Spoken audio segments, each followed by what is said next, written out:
Bonjour et bienvenue dans cette nouvelle vidéo dans laquelle nous allons voir comment réussir vos lignes, vos traits, et on va voir les erreurs les plus courantes des personnes qui se lancent dans le dessin et qui font des traits. On va en voir plusieurs des exemples qui sont pas top, et on va voir comment éviter ça. Donc ce sera dans une démonstration sur une autre comment dire, ce sera un extrait d'une autre vidéo en fait plus longue que je vais vous passer.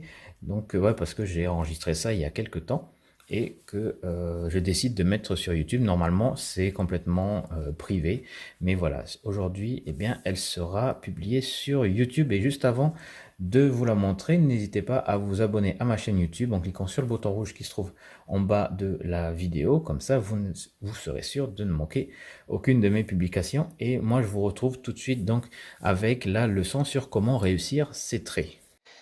Donc, pour les lignes, je vais vous montrer un petit peu qu'est-ce que c'est qu'une ligne parfaite, enfin, une ligne qui serait hésitante, maladroite. Voilà, un professeur, un professeur de Beaux-Arts me disait allez dans le mur, mais allez-y à fond. Donc, ça résume parfaitement ce chapitre-là sur les lignes. Vous avez, par exemple, une ligne qui serait trop hésitante et qui donnerait un dessin mou. Au final, ce serait quelqu'un qui trace une ligne. Alors, je vais essayer de le faire comme faire un élève. Voilà, c'est ça. C'est ce geste-là. Et il repasse dessus. Voilà, ça c'est une ligne un peu hésitante. Pas trop là, tiens. Là, ce genre-là de ligne, ce serait une ligne qui est pas assurée. Donc on va, allez hop, on va essayer de tracer, mais par petits bouts comme ça.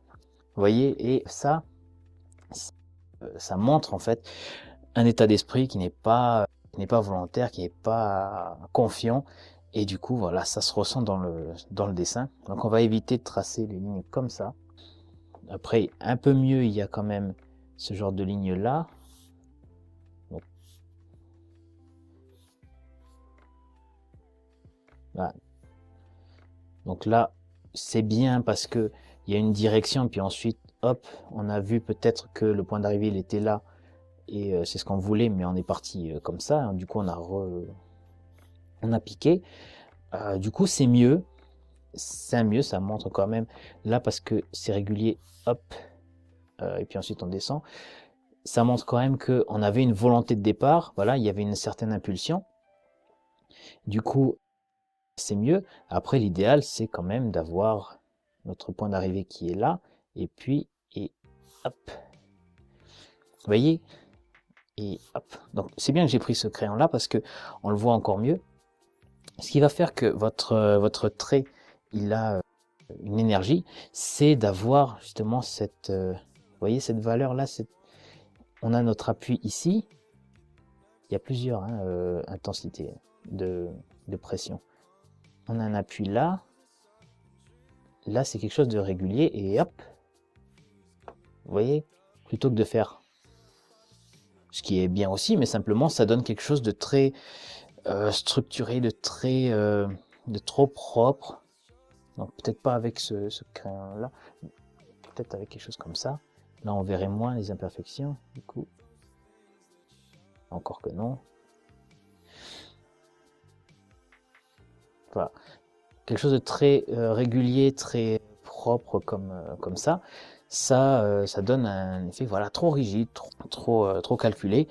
Euh, un outil qui est poudreux comme celui-ci, déjà on a moins cette sensation. Déjà il y a plus de choses qui se passent, il y a de l'irrégularité dans le tracé. Vous voyez que dans la ligne il y a plusieurs petits points plus clairs, etc. C'est beaucoup plus intéressant déjà. Donc pour l'énergie c'est mieux, même si j'ai tracé quelque chose de très uniforme.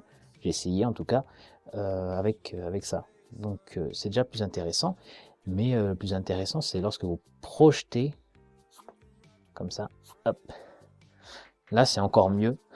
Encore mieux, vous sentez là le type d'énergie hein, qu'il y a dans cette ligne. Vous pouvez le faire à la verticale également. Ouais. Comme Zorro, voilà. Vous vous souvenez peut-être cette série, finalement, les Zorro. Eh bien, c'est un peu ça. Des coups d'épée, flac, flac. Et que ce soit vraiment incisif. Voilà. Après, ça dépend de ce que vous allez dessiner et de l'étape dans laquelle vous êtes. Si vous êtes dans une étape de, on va le voir plus tard, dans la structure, que vous voulez juste placer des axes pour ensuite articuler votre dessin, vous n'allez pas utiliser quelque chose, des lignes comme ça. Ça, par contre, pour la fin, je vais vous montrer.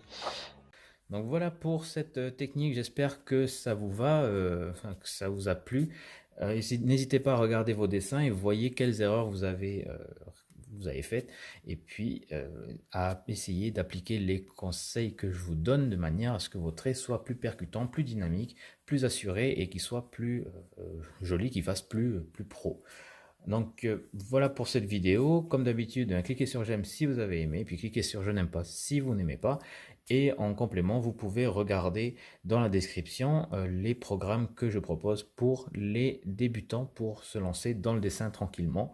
Voilà, avec en une après-midi, par exemple, comment obtenir les bases du dessin une bonne fois pour toutes.